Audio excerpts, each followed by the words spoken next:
Welcome to another episode of the AY Nigeria podcast. So excited to be back here, and I'm sure that you are enjoying every bit of all the episodes released before now. Today, we're looking at men and women in politics, especially young women, and how that's playing out in Africa. I have the Ekiti State Coordinator for Young Women in Politics in the studio with me today. That's Oluwaseun Kola Akinola. She goes by the nickname Cass. It's good to have you in the studio today, Cass. Thank you, AY. So let's look at how young women are doing in politics. Okay. The Ekiti story or experience, and let's extrapolate that to Nigeria. Okay, so firstly, I would like to say that we have a very low representation. Now, it's not just about Ekiti. It's just about like Nigeria as a whole. Largely, we have very low female representation, right? However, now let's bring it down to young women. So it means that women that are in politics at the age, from age is it 20? Yes. To even 18. Yeah, to say 35, 40, we have very least, very least, and it's not just something that is geographically based. Say because we are in Ekiti State, it's just a general. It's just a general. Can I call it menace? Yeah. So it's just a general. It's a pandemic, actually. Yes, yeah. Generally, and that's just it. So I think, yeah. All right. So let's look at young women, and let's look at your experience with young women in politics. It's not like we don't have young women in politics. How do you think young women are currently doing in politics? How do you think from your experience? Okay, from my experience, I've been in politics for a while, right? And I want to say that as it is now, for women that are present and they are young, many are just trying to navigate. Many are trying to pass through the hurdles and, okay, let's face it, how does it look like? How are we moving from a phase to another? Which brings me to saying that, of course, for those that I met here in Ekiti, I have friends, I have political appointment friends that they are currently in politics and they're doing very well. However, they are young, that they are below 40. They've been able to support in a very great way because, of course, I met them there. So it's a very beautiful thing to see because most times it looks to them like, oh, so someone is eventually interested, so you're coming. And now the push makes us to be together. It's not just about one person trying to show their face always in places. It's now about, we.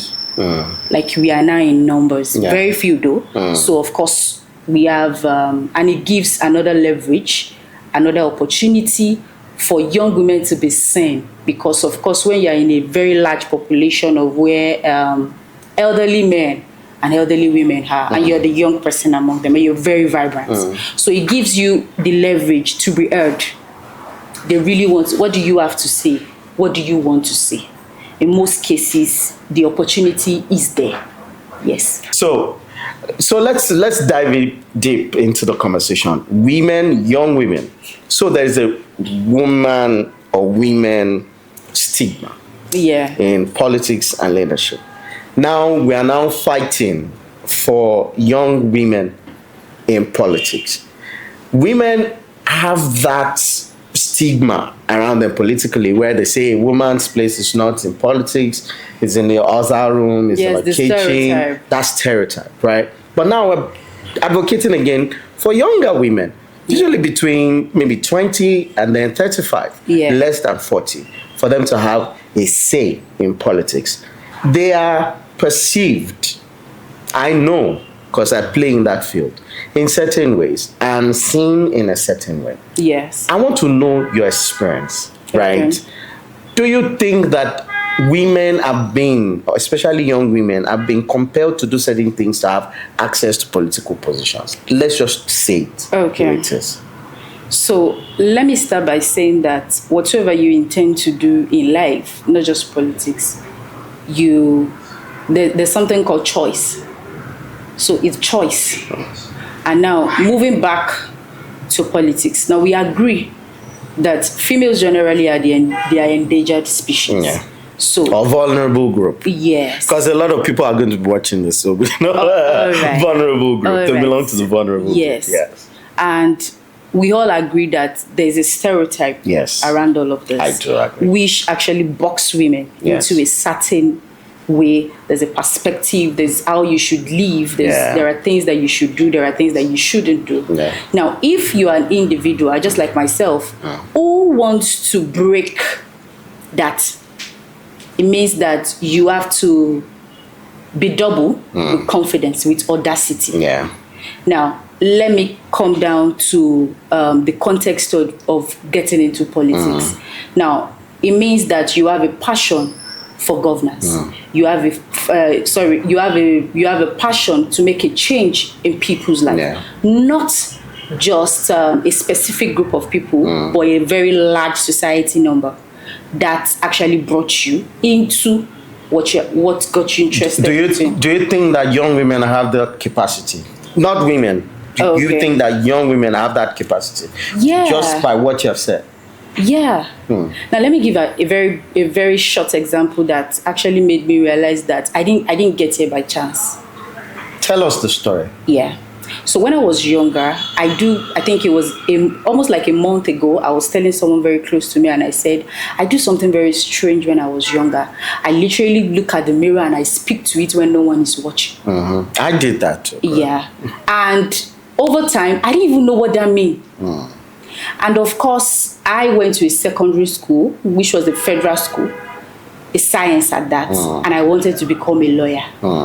And at the time when I got in, it was a science school, and we didn't really get that much information. So it started on me. Art class started on me. Yeah. Because I literally walked into the VP's office and I said, I'm not here for science. So me, I came here to do art. And the woman was like, who are you? Like, who? And very funny story, it started on me in that very school. So it means that there was a spark in me that wanted a specific change that is required at that time. Now, moving forward, I started moving like that. I did not do school politics, but of course I did this what's it called? I used to be what's it called? Is it man o war? Yeah. I used to be a cadet, yes. And at that time, we wake up very early in the morning, we do our normal exercise, and it was already looking like, go for it. In fact, the first time I went into the lecture, because my face does not even look like that, people literally want to say, our caste is not that kind of, no, like you don't have to see her in some certain places. And the first time I wore my clothes to do my test, 7 a.m. test, on getting there, people shouted in the class, Yeah, okay. And and now he brought another person, and I was like, are you people okay? So like that, it's just something that sparks a very big change inside of you that wants you to do more. As somebody that has worked in the NGO space, in the non-profit space, there was just something to do more inside of me. Away from the advocacy, let's just talk, let's just do training. So using yourself as an example, you do believe that young women have the capacity for that dimension. Of course I do. A dimension of change. I do. So, and then from your experience, you don't think that no woman or young woman has had to go through or do anything or compelled to do anything to get access? Because, okay, so let me ask again. Do you think that politics is dirty? No, I don't think that politics Are you a dirty. politician? All right, so yes, I am. So you do politics? Yes. Do you have a second address? Tell me, how do you do politics? All right, so let me say this, that politics is a game of understanding the rules of engagement. Well, that's different because I know politics is a game of numbers. Understanding the rules of engagement that I mean, let me bring it down, is that office politics happen now. Yeah, but it's different. There are politics in different... Yeah, but politics is different from office politics. It's a bit of introduction. It's just like doing SUG, for instance. Yeah. And saying politics, it looks like it. Yeah. It has the coloration. Yeah. But the real politics is not that way. What? You don't do ward level meetings in politics. You don't do ward level politics in politics. You don't buy yearly, you don't mobilize structure, finance structure, fund structure in SUG politics. Yes, you're right. You don't do that. That's on another level. It's on another level, yes, right? Yes. So I just want to know now, do you think that politics, how much of politics have you played? Okay, so let me answer this way. That me, actually, from my hand, I've not played so much politics. Okay. Do you belong to a political party? Yes, I do. Okay. So we're not going to talk about that, right? Yeah. But do you do word meetings? Yes, I do. Do you know your word? Yes, I do. What's your word? Tell us your word. I had to, yes. I can tell you my word. Word A, Igede. I'm from Ward 8, Ilakutu. All right, that's good. That's very good. So you go for word meetings sometimes. I know yes, I do. It's not regular. All right. Yes, it's not regular. Yes, yes, and you vote. Yes, I do. That's great. So, gotten any political appointment? No. Not yet. Most likely very soon. All right. Yeah. So now, why should young women be in politics? All right. So it's a very big leverage, especially for someone that wants a bigger level of change. Leverage in terms of what? Just pause your thoughts. Okay. Because I'm looking at young women should rather be trying to build a career, do a business, yes. Okay. Why politics? Now, very good, very interesting. But of course, you cannot drive some things. You cannot systematically do some stuffs if you do not understand what politics entails, even in your career. Do you agree? I totally don't agree. Because I feel that if you have emotional intelligence, right, there is no field that you cannot play. But then politics comes with its own baggage. I know that. Okay. And we're not talking going to vote here. That's not politics. We're not talking ward meetings here. That is participation. Politics is saying you have an appointment, start calling you honorable. Do you know what you mean? Have you been called honorable before? No. You've not been called honorable before. You get now hold on. And then have you been given a slot? They say you are using our slot in, for instance, Ikere. You are using our slot, appointment slot in Ikere. Have you heard that before? Yes. You've heard it before? Yes. And you know the demands that comes with that. That's workload. It's a whole lot. I like the way you put it, workload. So it is workload. Yes. And it is nothing extra. It is nothing different. Yes. All right. Are you constantly inundated by requests to do terrible things, like ridiculous things? Of course not. That's because of the kind of person that I am. Okay. Yes. Because of the kind of person. So tell us, what kind of person are you? Okay, so like I said, there are a lot of people. So of course, if you want stuffs, if you want to get into things, people that you can approach for things like that. Was why I started with the very word of choice. You mentioned earlier that you have like a group of people within the state who are political appointees who, because of your office, you now have to work with, right? Yes. Are you that deep into each other that you confide in each other about have you heard certain experiences, right? I just want to be, because we can't totally take this off the table because it's a huge demon in the room, right? And if it doesn't exist, then we'll do kudos to Ekiti State and the political system here. Yeah. But let's not deceive ourselves, because a lot of people are watching right now and they're probably doing Nimu. These people are not even saying the real thing, right? Yeah. They're just speaking English, right? So we don't want to, yes, we'll do good English, we'll speak good English, but we don't want to also shy away from the reality. Yes. Yeah, right? So have you attended to any case? Is it something that you think is happening within the space? Is there any story? No. Okay. Of sexual harassment in Ekiti State. No. So it's not politics. It's not actually sexual harassment. Okay. Young ladies who have been compelled to do something to get an appointment. We all know how appointments. We all know, right? You have to know someone to know someone.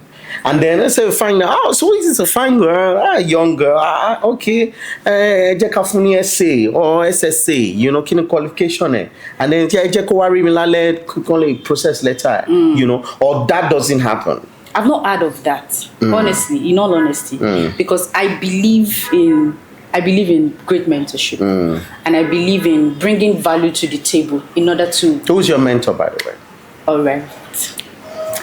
All right, Right Honorable Aribasoyi. Okay, is your mentor. Oh, so there's a huge possibility. Who, by the way, is the current speaker of the state? There's a huge possibility that you might not even be hearing that at all. But before we gloss over this, if you're watching this and you've had experiences either within the state or even Lagos State watching in Abuja of young persons, especially women, young women, right, who try to enter politics, get appointment, they're passionate about development, and they just want to serve people, and they've been asked to do one thing or the other compromising, drop in the comment section. You can use a pseudonym, you can share this experiences in pseudo ways, but let us know. We would like to amplify this and of course take things further. She's here. She has colleagues all over, young women in politics all over Nigeria. So, and then is a part of your work also to ensure that this doesn't happen? Of course, yes. As a part of. Yes. Then another quick question would be, what is the goal of young women in politics, particularly? What's the drive? What's the ambition? What's the story? Why that? All right, so it's in three forms, and it's to be able to build competence and capacity. Oh, okay. Yes, in order to use that to leverage in one's career as a politician. So it drives it. The major thing is for you to be able to grow alongside. You don't just come in without understanding what the rules of engagement are. Okay. You have to be able to move from a step to another. Then before you can boldly just like the way they say, go and start from local government. Exactly. Yeah.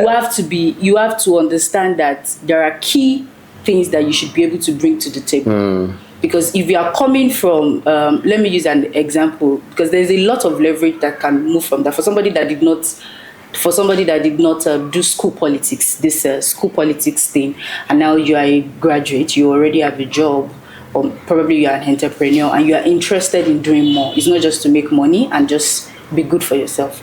You want to make some systemic change around you. So you say that the first thing is for you to say, okay, of course, if you're very interested, is to identify a political party of your choice. Now, you've been able to look at that. That's by research on your own term. You have to research and say that these and these are some of the qualities of what I want under the leadership of whoever that, like, the system that I'm going to be under. So when you look out for that on your own, then you look at what does the history say? How has it moved? What does it say in my state? So it doesn't even mean that it's not something that anybody can influence you. Of course, people can influence you. It's something that can be influenced because you have people around you. That's another way. People can say, oh, come, this is how we are doing it here. What do you think? And for somebody that is very particular and concerned about our own groups, you have to be able to check and balance. So from that, you say, this is the political party that I wanted. You look out for your word. Where are you from? Then you move and do your background check and check. If you start checking online, you may not get that information. You have to check from your local government. Then from that, you ask around. I need to know where I'm from, my ward. You ask around that then you move there. You introduce yourself to your ward chairman. Then after, you tell them, I am here and I want to participate. Everyone is welcome. That is one of the rules in politics. You are welcomed. Of course, when you get there and you start seeing how things are done, which is very possible, you don't come with it because you want to make a change, quote and unquote, and in your mind, you just want to come, do what you want to do, get elected, and start.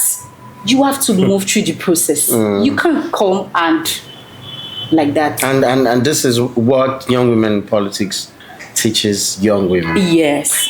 Sounds interesting though, because I mean, I'm looking at Gen Zs right now, who are passionate about politics. I'm imagining that approach to, for instance, ward meetings where, kilong queen, biscuits, rice, water, what's that one? And they're chanting and they're dancing. It teaches a whole lot about character.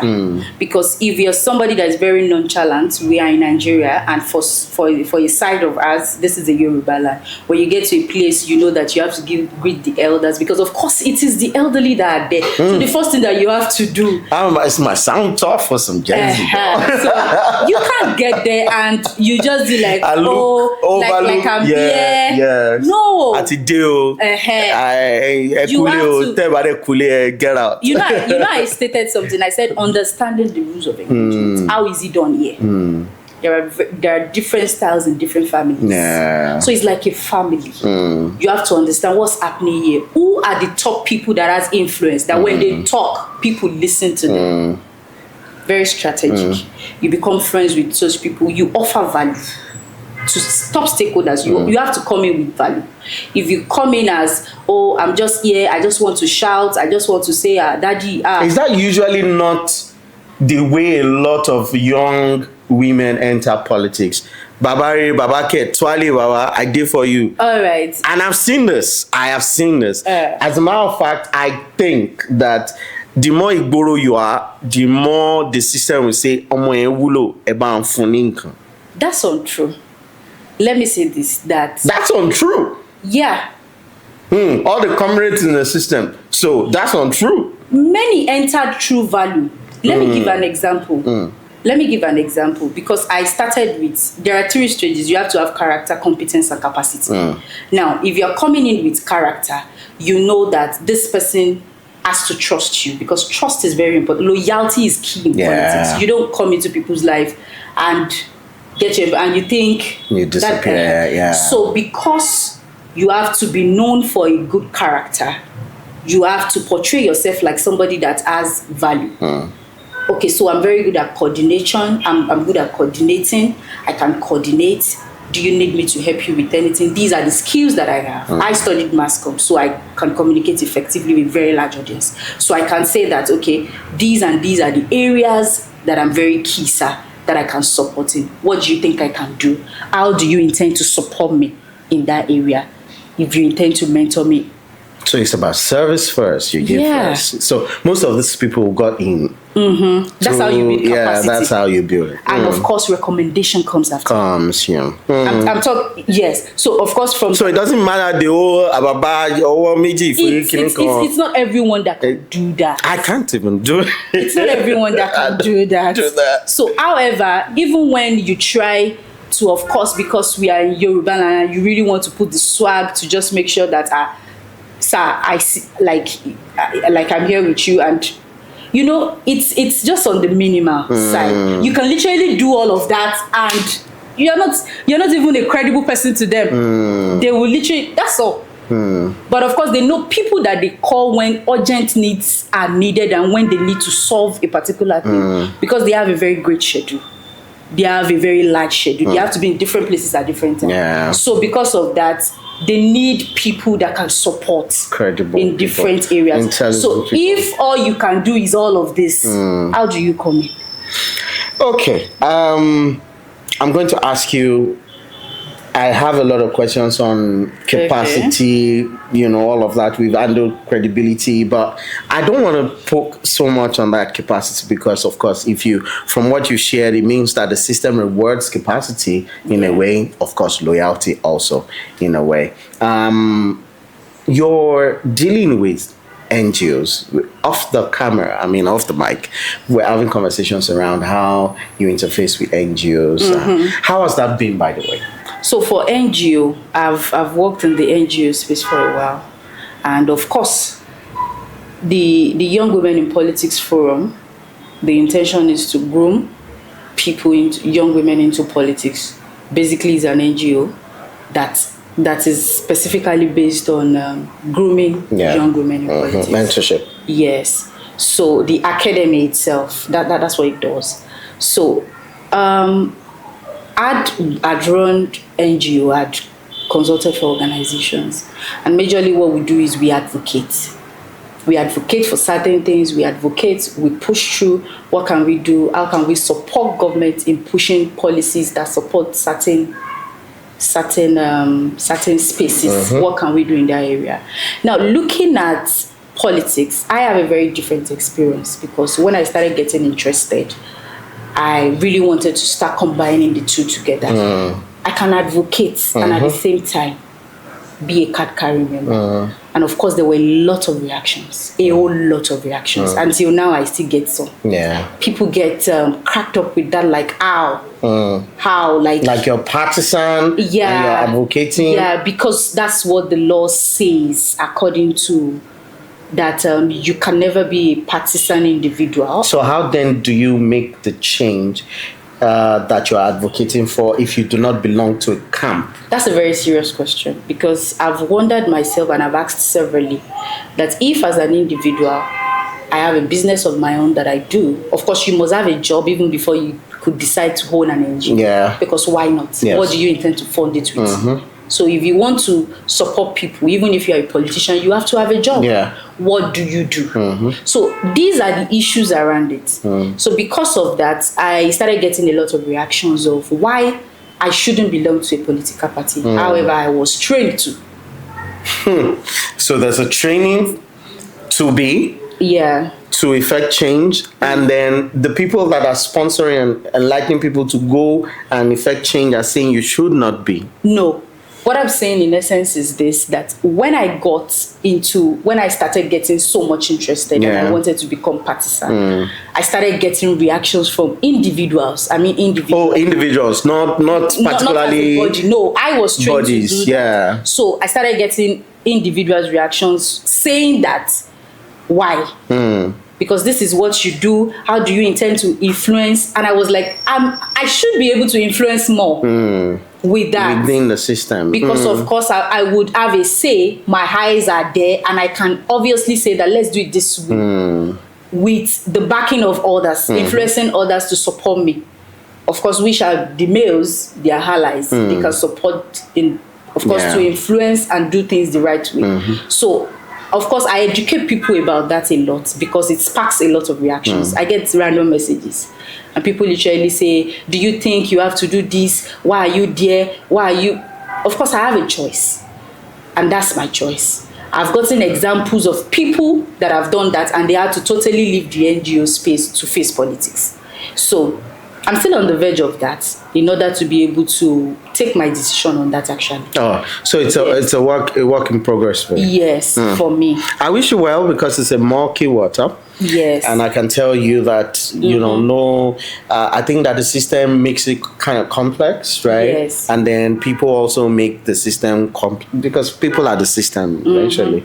But then I wish you well on that. Thank you. Your encouragement would come now, but I need it to be around young women in politics, because the conversation has been about young women from 20 to about 35 who are interested in politics, not even women at large. We'll definitely come to that when the time is right. But young women. I'm currently a student of the School of Politics, Policy and Governance. So yes. Nice.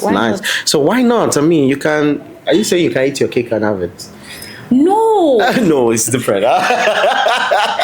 But of course, I know that, by the way. Okay. But that's just to, people that you think, why politics? Because I think that politics is like a fat cake that almost everybody thinks it's just some people that should be doing it. Yes. And the rest of us should just be going on our life, Yes. But anyway, that's different. And then young women policy is definitely changing that. So what's your word, young women who are watching right now? Okay, so I want to say that audacity will make a great change, especially when you're about to take your decision, because it's a matter of choice, like I've always said, and choice has a whole lot of impact in whatever that you intend to do, especially when you have a bigger picture. The higher the level, the higher the influence, the higher the capacity, the higher you can drive a whole lot. So how about you leaping first? Try. And from there, seek mentorship. Look out for people that can genuinely support you, not break you down. Then, of course, you keep navigating. There are hurdles. orders of acceptance, orders of you being able to look at yourself and say, is this actually worth it? Is the courage, whatsoever that makes you think in your mind that you can do more, go after it. So yes. All right. This question just popped up. Random question. Do you think that Nigeria is ripe for a female governor or president? Of course, we are overripe. I have examples. I can mention a lot of people. Okay. Yes. Okay. Yes. We'll come back. Maybe we'll have you come talk about that. Overripe. In fact, some other time. Of course. But then, thank you so much, Kaz, for joining us today on the One Nigeria podcast. And of course, thank you so much for watching. And a lot of lessons have been learned. Let's take those comments in the comment section and let's continue to engage. All right. Till the next time, all the best.